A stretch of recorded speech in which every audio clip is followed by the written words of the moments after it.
வெளிப்படுத்தின விசேஷம் 20ஆம் அதிகாரம் 6ஆம் வசனத்தை வாசிக்கிறேன், கேளுங்க. முதலாம் உயிர்த்தெழுதலுக்கு பங்குள்ளவன் பாக்கியவானும் பரிசுத்தவானுமாக இருக்கிறான். இவர்கள் மேல் இரண்டாம் மரணத்திற்கு அதிகாரம் இல்லை. இவர்கள் தேவனுக்கும் கிறிஸ்துக்கும் முன்பாக ஆசிரியராக இருந்து அவரோடே கூட 1000 வருஷம் அரசாளுவார்கள். முதலாம் உயிர்த்தெழுதலுக்கு பங்குள்ளவன் பாக்கியவானும் பரிசுத்தவானுமாக இருக்கிறான். முதலாம் உயிர்த்தெழுதலில் 5 வரிசைகள் அடங்கும். உயிர்த்தெழுதலில் 7 வரிசை இருக்குன்னு நம்ம படிச்சிருக்கோம்ல. அதில் முதல் 5 வரிசை தான் இந்த முதலாம் உயிர்த்தெழுதல்.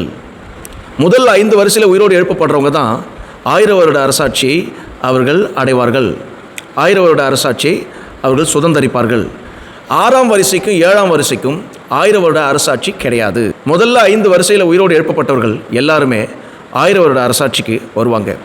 6ஆம் வரிசையிலையும் 7ஆம் வரிசையிலும் உயிரோடு எழுப்பப்படுகிறவர்கள் 1000 வருட அரசாட்சியை இழந்து போனவர்கள். யோவான் 5ஆம் அதிகாரம் 29 நன்மை செய்தவர்கள் ஜீவனை அடையும்படிக்கு, தீமை செய்தவர்கள் ஆக்கினை அடையும்படிக்கு எழுந்திருப்பார்கள் என்று நம்ம பார்க்குறோமே. அந்த வசனத்தில் உள்ளவர்கள் 6ஆம் வரிசையிலும் 7ஆம் வரிசையிலும் உயிரோடு எழுப்பப்பட்டவர்கள். இந்த கூட்டத்தார் 1000 வருட அரசாட்சியை இழந்து போனவர்கள். அப்போ இந்த முதலாம் உயிர்த்தெழுதலுக்கு பங்குள்ளவன் பாக்கியவானும் பரிசுத்தவானுமாக இருக்கிறான் என்று சொன்னால் 1000 வருட அரசாட்சியை சுதந்தரிக்கக்கூடிய ஒவ்வொருவரும் பாக்கியவானும் பரிசுத்தவானுமாக இருக்கிறான் என்று தான் இந்த வசனம் நமக்கு சொல்லுகிறது. இவர்கள் மேல் இரண்டாம் மரணத்துக்கு அதிகாரம் இல்லை என்று சொல்லப்பட்டிருக்கிறது. இரண்டாம் மரணம் என்று சொன்னால் என்ன? வெளிப்படுத்தின விசேஷம் 20ஆம் அதிகாரத்தில் 14ஆம் வசனத்தை நீங்கள் வாசித்து பார்த்தா தெரியும். அப்பொழுது மரணமும் பாதாளமும் அக்கினி கடலிலே தள்ளப்பட்டன. இதுவே இரண்டாம் மரணம். அப்போது முதலாம் உயிர்த்தெழுதலுக்கு பங்குள்ளவர்கள் பாக்கியவானும் பரிசுத்தவானுமாக இருக்கிறார்கள். அவர்கள் மேல் இரண்டாம் மரணத்திற்கு அதிகாரம் இல்லை என்று சொன்னால் அவர்கள் அக்கினி கடலிலே போடப்பட மாட்டார்கள்.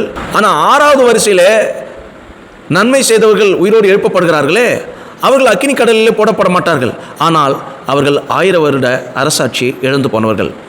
7ஆம் வரிசையிலே தீமை செய்தவர்கள் இருக்கிறார்கள் அல்லவா, இவர்கள் 1000 வருட அரசாட்சி இழந்து போனது மாத்திரமல்ல, இரண்டாம் மரணமாகிய அக்கினியும் கந்தகமான கடலிலே அவர்கள் தள்ளப்படுவார்கள்.